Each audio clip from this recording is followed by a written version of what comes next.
La Constitution sénégalaise et le règlement intérieur de l'Assemblée nationale protègent les députés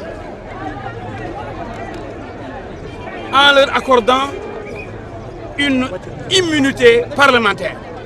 C'est-à-dire qu'on ne peut pas les poursuivre, on ne peut pas les juger, on ne peut pas les arrêter sauf en cas de flagrant délit. Et ce dossier est un dossier d'instruction, ce n'est pas un dossier de flagrant délit. Par conséquent, convoquer Barthélémy Diaz devant le juge pour le juger, c'est le poursuivre, c'est le faire juger. C'est interdit, tant qu'on n'a pas levé son immunité parlementaire. Étant donné que l'immunité parlementaire n'est pas levée, personne ne peut juger Barthélémy Diaz. Lui a demandé qu'on écarte son immunité parlementaire. Il a renoncé à son immunité parlementaire. Mais l'immunité parlementaire est une disposition constitutionnelle d'ordre public qui est supérieure à Barthélémy Diaz. Donc, qui s'impose à lui.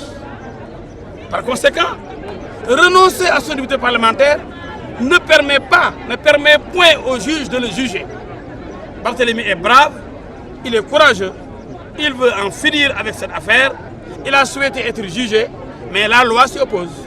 C'est la loi qui le protège, qui dit qu'on ne peut pas poursuivre un député, on ne peut pas arrêter, on ne peut pas juger un député, sauf en cas de flagrant délit. Ces faits sont antérieurs à ce qu'il soit député. Ces faits sont antérieurs à sa députation. Oui, on ne parle pas du moment de la commission des faits.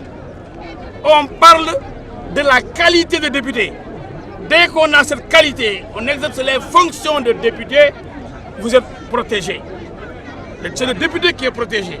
Maintenant, s'il n'est là-dessus, le règlement intérieur de l'Assemblée nationale est clair là-dessus. On ne peut pas juger un député, on ne peut pas poursuivre un député, sauf en cas de flagrant délit. Même hors session, on ne peut pas poursuivre un député.